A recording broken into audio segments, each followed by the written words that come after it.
बिस्मिल्लाहिर्रहमानिर्रहीम। अस्सलाम वालेकुम नाज़रीन, आप यूट्यूब चैनल देख रहे हैं। मैं इमरान खान हूँ।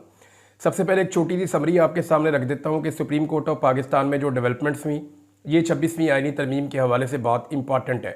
26वीं आइनी तरमीम एक ऐसी आइनी तरमीम जिसने पाकिस्तान के सुप्रीम कोर्ट का हुलिया बिगाड़ दिया और सुप्रीम कोर्ट को इतना कमज़ोर कर दिया कि एस्टेब्लिशमेंट और हुकूमत जो चाहे सुप्रीम कोर्ट से अब करवा सकती है। वहाँ पे एक ऐसा बेंच बनाया गया आइनी बेंच के नाम के ऊपर, जिसमें अपने मनपसंद जजेस को रखने के बाद हुकूमत कोई भी कानून साजी करे, कोई भी चीज़ तब्दील करे, कोई भी पाकिस्तान के अंदर खिलाफ आइन या खिलाफ कानून कायम करे, तो उसको चैलेंज जब उस बेंच के अंदर किया जाएगा तो वहाँ अपने मर्ज़ी के जजेस के ज़रिए से तहफ़्फ़ुज़ हासिल किया जा सकता है। लिहाजा ये मुतनाज़ आइनी तरमीम सुप्रीम कोर्ट ऑफ पाकिस्तान को बहुत नुकसान पहुँचा चुकी है। दो तीन चीज़ें हुई हैं और एक उनके साथ डेवलपमेंट जुड़ी है। मैं ये सारी चीज़ें आपके सामने रख देता हूँ। नंबर एक ये है कि सुप्रीम कोर्ट में 26वीं आइनी तरमीम का मामला, ये अब आइनी बेंच के अंदर मामला लगा था।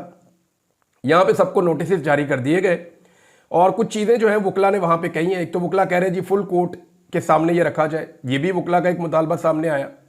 दूसरा कहा जाए कि इसको लाइव दिखाया जाए, यानी ये जितनी भी प्रोसीडिंग है इसको लाइव दिखाया जाए, दुनिया देखे कि 26वीं आइनी तरमीम के हवाले से सुप्रीम कोर्ट ऑफ पाकिस्तान के अंदर केस क्या चल रहा है और हकायक कौन से सामने आ रहे हैं। बहरहाल इस मामले को नोटिस जारी किए गए हैं। जो मैंने जो कोर्ट रिपोर्टर से बात की तो उन्होंने दो दावे किए। एक उन्होंने कहा जी सुप्रीम कोर्ट ऑफ पाकिस्तान ने ये जो केस लगाया है ये कोई नेक नियति से नहीं लगा। 26वीं आइनी तरमीम के खिलाफ जितनी पटिशन आई हैं ये केस 1 साल तक भी ना लगता बेशक, लेकिन ये केस फिलहाल नेक नियति से नहीं लगा। इसको लगाने के पीछे जो रीजंस बताई उन्होंने कहा एक तो ये है कि हाई कोर्ट के अंदर ये केसेस चल रहे थे और इस बात का खदशा पैदा हो गया था कि कोई हाई कोर्ट 26वीं आइनी तरमीम को कलअदम करार ना दे दे। अगर किसी हाई कोर्ट ने 26वीं आइनी तरमीम को कलअदम करार दे दिया तो फौरी तौर पे इस तरमीम के ख़त्म होने के नतीजे में बहुत सारा structure supreme court of Pakistan का तब्दील हो जाएगा और जो आइनी बेंचेस हैं उनका भी वजूद नहीं रहेगा। लिहाजा फिर ये मामला सुप्रीम कोर्ट ऑफ पाकिस्तान ने इसलिए टेकअप कर लिया ताकि हाई कोर्ट जो है वहाँ से कोई फैसला ना आ सके। दूसरा एक और चीज़ इसके अंदर जो है वो ये बताई गई कि अब मज़ीद जज लाए जा रहे हैं सुप्रीम कोर्ट ऑफ पाकिस्तान में और इसकी जो तफसीलात हैं वो ये हैं कि 11 फरवरी को, यानी 3 हफ्ते का टाइम दिया ना, जो आइनी बेंच है उसने सुप्रीम कोर्ट में 26वीं तरमीम के हवाले से जो केस सुना उन्होंने 3 हफ्ते तक का टाइम दे दिया है और इन 3 हफ्तों के अंदर जो है वो मज़ीद जजेस सुप्रीम कोर्ट ऑफ पाकिस्तान में लाए जाएंगे। अब अगर 3 हफ्ते के बाद थोड़ा सा 1-2-4 पेशियाँ और लग जाती हैं और उसके बाद कहा जाता है ठीक है जी फुल कोर्ट के अंदर ले जाएं, तो एक तो फुल कोर्ट में जाने वाला शौक भी पूरा हो जाएगा सबका, पूरा पाकिस्तान कहेगा जी बड़ी अच्छी बात है फुल कोर्ट में चला गया। लेकिन उस वक्त फुल कोर्ट ये वाला नहीं होगा। सुप्रीम कोर्ट में भी अपने जजेस पहुंचाने का बंदोबस्त किया गया है पाकिस्तान की हुकूमत और एस्टेब्लिशमेंट की जानिब से। जुडिशल कमीशन 11 फरवरी को सुप्रीम कोर्ट में 8 नए जजेस लगाने जा रहा है। हाई कोर्ट के 5 सीनियर जजेस के नामों पर गौर होगा। ये अहमद वड़ाइच साहब ने इसको ट्वीट किया है। तमाम हाई कोर्ट से 25 नाम होंगे, 8 जजेस लगाए जाएंगे।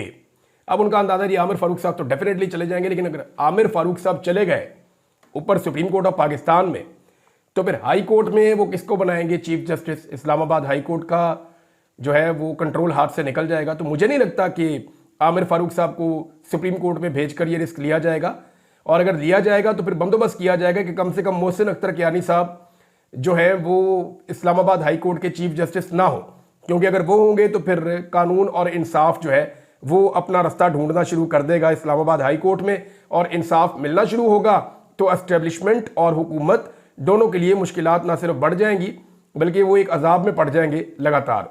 अब देखना ये है कि इसमें ये क्या करते हैं, लेकिन 8 नए जजेस आने के बाद सुप्रीम कोर्ट में जजेस की तादाद जितनी है उससे 8 और बढ़ जाएगी। इस वक्त अक्सरियती जज जो हैं वो उस मौक़िफ़ के साथ खड़े हैं जो आइन और कानून के मुताबिक है, जो 26वीं आइनी तरमीम के अगेंस्ट है। ये परसेप्शन है हर तरफ। लेकिन जब ये नए 8 जजेस आएंगे तो उन जजेस को लाया जाएगा जो फुल कोर्ट बनने की सूरत में सपोर्ट करेंगे उस मौक़िफ़ को जो हमायत करेगा हुकूमत की और एस्टेब्लिशमेंट की, जिसके नतीजे में ये आइनी बेंच भी कायम रहे और ये सारा निज़ाम ऐसे ही चलता रहे। बहरहाल खेल खेला जा रहा है। अगर कोई आदमी, यानी एक बड़ी ज़बरदस्त मिसाल है कि लड़ाई के बाद जो आपको मुक्का याद आए ना वो अपने मुंह पे मार लेना चाहिए। जो वक्त था ना डट के खड़े होने का, उस वक्त मंसूर अली शाह साहब खड़े नहीं हुए और ना बाकी जजेस खड़े हुए। उस वक्त ना ये वक्त पे इलेक्शन करवा पाए, आइन की खिलाफ वर्जी हो रही थी, इन्होंने आंखें बंद कर ली। जो जुल्म और ज्यादती हो रही थी उसके ऊपर आंखें बंद रखी। जो इनके साथी जजों के साथ किया गया उसके ऊपर आंखें बंद रखी। जो 6 जजेस का लेटर आया उसके ऊपर ये सुप्रीम कोर्ट नहीं बोली। तो ये बहुत सारी चीज़ों के ऊपर जब आप कमजोरी दिखाते हैं, जब वक्त होता है आगे बढ़ने का, तब आप नहीं बढ़ते। आपको लगता है ठीक है अभी कौन सा मुझे कोई नुकसान हो रहा है। तो अब जब मामला आपके अपने घर पे आया, जब आग चलती चलती आपकी दहलीज पे आई, तो आप जैसे मर्जी फैसले नहीं, यानी आज बड़ा सख्त फैसला दिया है। अब ये 2 जज साहिबान ने दिया और ये फैसले ने सारी सिचुएशन एकदम बदल दी। मंसूर अली शाह साहब और अकील अब्बासी साहब ने, आपको याद होगा वो केस सुना था तौहीन अदालत वाला, जिसमें वो ये कह रहे थे कि हमारा जुडिशल ऑर्डर था, हमने एक हुक्म जारी किया था और उस हुक्म के मुताबिक बेंच बनाने की बजाय एक कमेटी के अंदर खामोशी से जो है वो बेंच बना दिए गए, यानी खामोशी से कमेटी के अंदर रख के जो है वो काम डाल दिया गया। तो उसमें अब हुआ क्या, ये बहुत बड़ी खबर है आज की, और मैं यहाँ पे इसको ख़त्म करूँगा क्योंकि मैं ज़्यादा इसकी कानूनी मामलात में जाता नहीं हूँ। बहुत सारी और खबरें वो भी आपको देनी है, लेकिन जो इसका रिव्यू है वो ज़रूरी है आपको पता हो। इन्होंने किया ये दोनों जज साहिबान ने, इन्होंने बताया जी कि जस्टिस याह्या अफरीदी और अमीनुद्दीन खान साहब की एक कमेटी है वो भी, और अमीनुद्दीन खान साहब और जमाल मंदोखेल साहब और मोहम्मद अली मदर साहब, ये 3 जज साहिबान की एक और कमेटी है जिसको कहते हैं वो आईनी बेंच की जो कमेटी है। तो इन 2 कमेटियों के हवाले से इन्होंने कहा जी कि इन्होंने गलत किया, हमारा जो जुडिशल ऑर्डर था उसको इंतजामी फैसले से बदलने की कोशिश की, हमने जो केस जहां पे लगाने का कहा वो केस वहां पे नहीं लगाया गया। लिहाजा अब उन्होंने कहा कि हम चीफ जस्टिस ऑफ पाकिस्तान को कहते हैं कि इन अफराद के खिलाफ, यानी वो कहते हैं अगर हम चाहते तो इनके खिलाफ शोकाज नोटिस जारी कर सकते थे, लेकिन हम नहीं कर रहे। तो ये भी एक तरह की कमजोरी शो की है। भाई कर सकते थे तो कर देते, जो आइन और कानून कह रहा है आपने उसके मुताबिक चलना है या नजरिया जरूरत के मुताबिक चलना है। बहरहाल वो कह रहे हैं, मगर चीफ जस्टिस को उन्होंने ये कह दिया कि इन जजेस के हवाले से जो है वो फुल कोर्ट बनाया जाए, और फुल कोर्ट बनाना चीफ जस्टिस का इख्तियार है। अब मामला यह है कि क्या चीफ जस्टिस अपने ही खिलाफ फुल कोर्ट बनाएंगे या अपनी ही आईनी अदालत के खिलाफ फुल कोर्ट बनाएंगे। तो 26वीं आईनी तरमीम का मसला जो है वो अभी तक फंसा हुआ है, और सुप्रीम कोर्ट ऑफ पाकिस्तान में एक दंगल चल रहा है, यानी पाकिस्तान का कोई इदारा भी सेट नहीं रहने दिया, सारा ही कंट्रोवर्शियल कर दिया इन्होंने। यानी ये जितना भी पाकिस्तान के अंदर रजीम चेंज ऑपरेशन के बाद खेल खेला गया, पुलिस कंट्रोवर्शियल फारग, अदलिया कंट्रोवर्शियल फारग, मीडिया के अंदर लड़ाइयाँ, मीडिया भी फारग, कोई क्रेडिबिलिटी नहीं। पाकिस्तान की जो मिलिट्री एस्टेब्लिशमेंट है, जो बड़े लंबे अरसे से उनकी बड़ी पॉपुलैरिटी थी, वो भी फारग। पाकिस्तान के सियासतदान सारे के सारे डिस्क्रेडिट। क्रेडिट सिर्फ एक आदमी के पास है जो जेल में बैठा हुआ है, कैदी नंबर 804, बाकी सारे ही फारग हो गए। अब सब लोग इसके ऊपर झल्ला रहे हैं, कोई चिल्ला रहे हैं। यानी इसके ऊपर जस्टिस जमाल मंदोखेल साहब ने कहा कि तौहीन का मुर्तकिब करार दिया गया, अब कमेटी इजलास में नहीं जाऊंगा। तो मामला यह है कि कमेटी का इंतजामी फैसला होता है, आप अदालती फैसले को बदल कैसे सकते हैं कमेटी के अंदर बैठ के, ये बात जज साहिबान ने उठाई है। बहरहाल नए जजेस की तैनाती होगी और जुडिशल कमीशन का इजलास बुला लिया गया है। हुकूमत अपनी अक्सरियत से फैसला करेगी कि किस बंदे को अब जज बनाना है। जब वो अपने नए जजेस लेकर आएंगे तो सुप्रीम कोर्ट में अक्सरियती जज हुकूमत की मर्जी के हो जाएंगे। फिर जब मर्जी फुल कोर्ट बनेगा, हुकूमत जो चाहेगी वैसे फैसले होंगे, लेकिन ऐसा होता नहीं है। इन्होंने आज तक जो भी किया है ना वो उल्टा हो गया। और अभी वो कहते हैं ना, हनूर दिल्ली दूरस्त, अभी बड़ा टाइम पड़ा है और बड़ी चीज़ें पड़ी हैं। आप देखते जाएं तमाशा, ये जो जो गड्ढे खोद रहे हैं इनके अंदर एक वक्त आएगा ये सारे खुद ही गिरेंगे। एक और चीज़ नाज़रीन आपको बताता हूँ, मोहसिन नकवी के दौरे के ऊपर क्योंकि लगातार बात होती रहती है, तो यहाँ एक डेवलपमेंट और आई है। मोहसिन नकवी साहब ने कोई मुलाकात फरमाई अमेरिका में, ये उनकी आखिरी मुलाकात है गालिबन, और इसके ऊपर जनाब सोशल मीडिया के ऊपर और मीडिया के ऊपर बड़े बगले बजाई गई कि जी पाकिस्तान के साथ ताल्लुकात में बड़ी गर्मजोशी आई है इस मुलाकात से और बड़ा ज़बरदस्त काम हुआ है। तो ये मुलाकात मोहसिन नकवी ने की, अमेरिका में ताज़ा तरीन मुलाकात है। कांग्रेस के फाइनेंस कमेटी के मेंबर अलेक्जेंडर ग्रीन से उनकी ये मुलाकात हुई है। मैंने फिर ये अलेक्जेंडर ग्रीन साहब को मैंने रिसर्च किया कि इनका हुकूमत में क्या किरदार है, ये कहाँ पे हैं, इनका क्या करैक्टर है।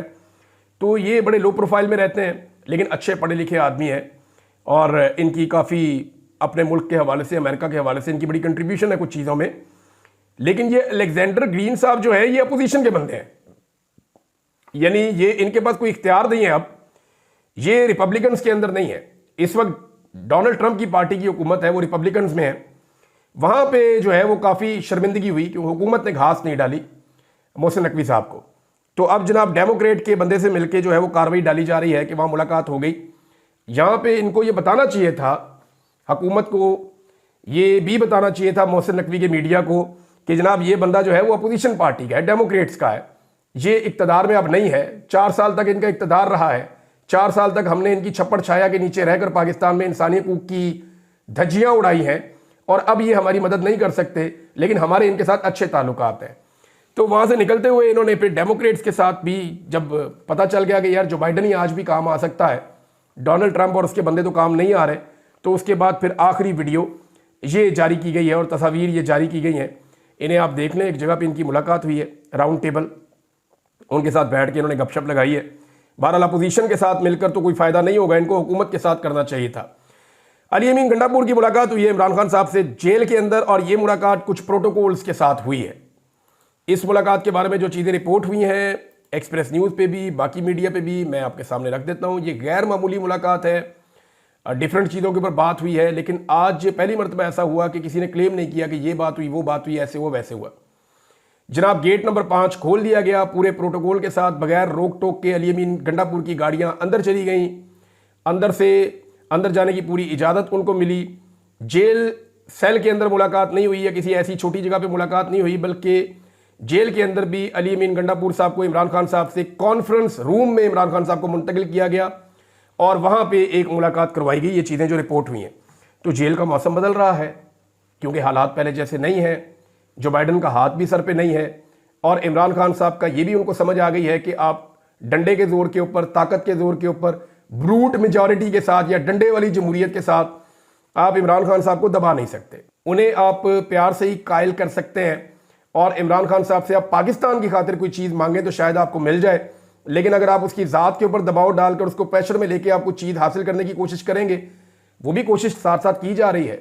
कभी इद्दत वाला केस खोल देते हैं, कभी मजीद केसेस खोल देते हैं, लेकिन दोनों चीज़ें सेम टाइम में की जा रही हैं। एक तरफ इमरान खान साहब पे दबाव डालने के लिए चीज़ें की जा रही हैं, दूसरी तरफ उनको थोड़ा सा माहौल भी दिया जा रहा है। बहरहाल गंडापुर साहब के साथ क्या मुलाकात हुई ये आपको मैं बाद में बताऊंगा, लेकिन मेरे पास कुछ इंफॉर्मेशन पार्टी के हवाले से पहुंची है। एक तो बुशरा बीबी साहिबा जब गिरफ्तार हुई 17 तारीख को और उन्हें अडियाला जेल से गिरफ्तार किया गया, उसके बाद उनकी इमरान खान साहब से 2 मरतबा मुलाकात हुई है। अच्छा, इन मुलाकातों में बुशरा बीबी ने इमरान खान साहब को बहुत सारी चीज़ों से आगाह किया है और इमरान खान साहब को जब आगाही मिली बहुत सारी चीज़ों के बारे में, तो उन्होंने फिर कुछ तब्दीलियां वो पार्टी के अंदर लेकर आए। कुछ उन्होंने अहम फैसले किए हैं पार्टी के साथ मुशावरत करके। उसके बाद बंदोबस्त किया गया कि शाह फरमान को पहुंचाया जाए जेल में इमरान खान साहब के पास, तो शाह फरमान साहब को भी पहुंचाया गया। फिर शाह फरमान साहब ने इमरान खान साहब के सामने कुछ ऐसी बातें की जिससे पार्टी का एक पूरा हिस्सा अब नाराज़ हो गया। अब मैं आपको ये बताता हूं कि शाहिद खटक का एक ट्वीट है, अगर आप वो पढ़ें तो फिर आपको समझ आ जाएगी। शाहिद खटक ने ट्वीट करते हुए शिकवा किया है कि इमरान खान साहब से मिलवाया नहीं जाता और इसके पीछे उनका ये दावा है, वजह यह है कि कहीं इमरान खान साहब को 26 नवंबर के हवाले से हकायक ना हम बता दें, इसलिए उन्हें लगता है कि जी उनको इमरान खान साहब से नहीं मिलाया जा रहा। ये शाहिद खटक साहब कह रहे हैं। देखिए उनका ट्वीट मैं आपको पढ़ के सुनाता हूँ, फिर आपको बताता हूँ एक्चुअली पार्टी के अंदर चल क्या रहा है। पिछले 1 साल से ज़ायद का अरसा हो गया अपने लीडर इमरान खान से मुलाकात करना चाह रहा हूँ, लेकिन मिलने नहीं दिया जा रहा। आखिर क्यों नहीं मिलने दिया जा रहा? क्या ये खौफ है कि इमरान खान को 26 नवंबर के हवाले से सच बताया जाएगा, तमाम किरदारों के मुतालिक बताया जाएगा? अब ये वो चीज़ें हैं जो मैंने कोशिश की कि मैं जानूं इन लोगों से बात करके, तो इन्होंने कहा जी हम इमरान खान साहब को बताएंगे, हमारे पास कुछ ऐसी चीज़ों की इंफॉर्मेशन है जो सिर्फ हम अपने लीडर से शेयर करना चाहते हैं, फिर वो फैसला करेगा कि इस बारे में क्या करना है। हम ये चीज़ें सिर्फ इमरान खान तक पहुँचाना चाहते हैं। मामला ये है कि इमरान खान साहब तक उनको पहुँचने नहीं दिया जा रहा। शाहिद खटक की इमरान खान साहब से मुलाकात करवाई नहीं जा रही और वो इमरान खान साहब को बताना चाहते हैं कि जो उनकी यूथ है, यानी अगर मैं प्रैक्टिकली भी आपको बताऊँ ना, तो एक्चुअली पाकिस्तान तहरीक इंसाफ की जो यूथ है या जो उनका ISF है, जो पूरी एक टीम है जो एक दौर में मुराद सईद के साथ काम करती थी, बहुत सारे लीडर्स वहाँ से निकले, आज बहुत सारे सूबाई असम्बली के मेंबर हैं, बहुत सारे कौमी असम्बली के मेंबर हैं, अपने इलाकों के अंदर ओहदेदार भी हैं। तो जितना नौजवानों ने इमरान खान साहब का साथ दिया उतना किसी ने भी नहीं दिया। अगर आप नाम निकालना शुरू करें तो जितने वो MPAs या MNAs या वो पार्टी के ओहदेदार या वो नौजवान जो मुराद सईद की टीम का हिस्सा हैं या वो पुराने लोग हैं, उन्होंने ही हर एहतजाज को कामयाब बनाया है। गो के लीड कोई भी कर रहा हो, बुशरा बीबी करें, अली अमीन गंडापुर करें या कोई भी करे, इन नौजवानों की अक्सरियत हर एहतजाज के अंदर मौजूद होती थी और ये फ्रंट लाइन के ऊपर फस्तायत का मुकाबला भी करते रहे हैं और ये हर जगह पे पहुंचे भी हैं। अब मामला ये है कि जब कोई इनको लीड करने वाला ही ना बचे तो फिर ये बेचारे सारे किधर जाएं। अब हुआ ये है कि इन नौजवानों के अंदर इस बात की परेशानी शुरू हो गई है कि पार्टी के अंदर तब्दीलियां शुरू हो रही हैं। इमरान खान साहब को जेल के अंदर इंफॉर्मेशन पहुंचाई जा रही है और इनके दिमाग में यह है कि हमारे खिलाफ भी इंफॉर्मेशन जेल के अंदर पहुंचाई गई है और हमें भी गंदा करने की कोशिश की जा रही है। लिहाजा हमारा मौक़िफ़ भी इमरान खान साहब तक जाना चाहिए और हमें मौका मिलना चाहिए कि हम में से कोई एक जाकर मिले और वो जाकर इमरान खान साहब को बताए कि किसकी वजह से नाकामी हुई, कौन है जिसने नुकसान पहुंचाया, किसका क्या किरदार था। तो वो सारे हकायक वही बंदा बता सकता है जो ग्राउंड के ऊपर हो। तो ये शाहिद खटक साहब का या सुहेल अफरीदी का या मीना खान अफरीदी का या शराज का या और बहुत सारे नौजवान हैं जो असेंबलियों के अंदर नहीं गए, जिन्होंने इलेक्शन नहीं लड़े, उन सबके ये तहफ़्फ़ुज़ात हैं कि बहुत सारे ऐसे लोग हैं जो कंप्रोमाइज़ हैं, जिन्होंने इमरान खान साहब के मौक़िफ़ के ऊपर एक कंप्रोमाइज़ कर रखा है। वो लोग जो है वो जाकर मिल लेते हैं और हमें मिलने की इजाज़त नहीं दी जाती। हम ग्राउंड रियलिटी इमरान खान साहब को बताना चाहते हैं। अच्छा, अब ये क्यों कह रहे हैं, इसकी भी आप एक रीज़न समझें। जब एक जम्मू तारी होता है ना, हर चीज़ अपनी जगह पे रुकी हुई होती है, तो सब ये सोचते हैं कि अभी सिस्टम के साथ हमें चलना पड़ेगा। वजह यह है कि लीडर भी खामोश है तो हमें भी खामोशी इख्तियार करनी चाहिए। लेकिन जब हिलजुल शुरू होती है ना, जो इमरान खान साहब ने जेल के अंदर से बैठकर कर दी है, तो उस हिलजुल का इंपैक्ट पूरी पार्टी के ऊपर आता है। अब वो सारे लोग कह रहे हैं कि क्योंकि हिलजुल शुरू हो गई है तो मजीद हकायक इमरान खान साहब को बताए जाएं जिनकी रोशनी में वो बेहतर फैसले कर सके। तो ये सारे लोग इसके लिए कोशिश कर रहे हैं। पाकिस्तान तहरीक इंसाफ से नाजरीन बड़ा कैटेगोरिकली कह दिया है और साफ साफ कह दिया है कि किसी सूरत भी कल के मुज़ाकरात के अंदर पाकिस्तान तहरीक इंसाफ नहीं बैठेगी। ये इसके ऊपर उनका स्टेटमेंट आया क्योंकि जुडिशल कमीशन हुकूमत के पास बनाने का एक ऑप्शन था, हुकूमत ने जुडिशल कमीशन बनाया ही नहीं। कल हुकूमत के साथ मुज़ाकरात में नहीं बैठेंगे। चेयरमैन पाकिस्तान तहरीक इंसाफ ने यह कह दिया है और उन्होंने कहा जी इस हवाले से बाज़ाब्ता तौर पर हमने आगाह भी कर दिया है। असद कैसर थे और दीगर लोग थे, ये बात कर रहे थे मीडिया के साथ। उन्होंने कहा कि ये हुकूमत जब से आई है जल्दबाजी में कानून पास करवा रहे हैं और पीका एक्ट के तहत जिसको भी चाहे फेक न्यूज़ के ज़ुमरे में ये उठा लेंगे। वाकई अब तो यही होगा। उन्होंने कहा कि हम मीडिया के जायज़ हकूक़ के साथ खड़े हैं। मीडिया रियासत का चौथा सतून है। मीडिया के जरिए हमें मसाइल के बारे में पता चलता है और आज इसी की आवाज़ दबाने की कोशिश की जा रही है। बहरहाल उन्होंने कहा जी मुज़ाकरात के हवाले से हमने 7 दिन का वक्त दिया था, हम हुकूमत के साथ कल की मीटिंग में नहीं बैठेंगे।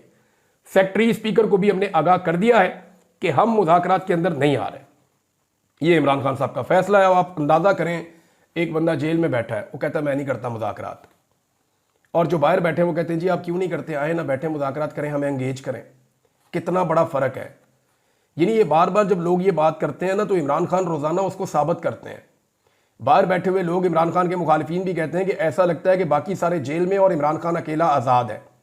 नवाज शरीफ जो जहाँ चाहे दिल करे वो जा सकता है, जो चाहे दिल करे वो बोल सकता है, और वो बिल्कुल खामोश है। इमरान खान ने जेल से बैठकर नवाज शरीफ को गूंगा कर दिया है और वो जेल से बैठकर धाड़ता है और पूरे पाकिस्तान में उसकी आवाज़ जाती है और उसी के गिर्द पाकिस्तान की सारी सियासत घूमती है। तो ये अल्लाह रब्बुल इज़्ज़त है जिसको वो इज़्ज़त दे, लेकिन उसके लिए आपको वो फैसले करने पड़ते हैं जो अल्लाह का हुक्म है।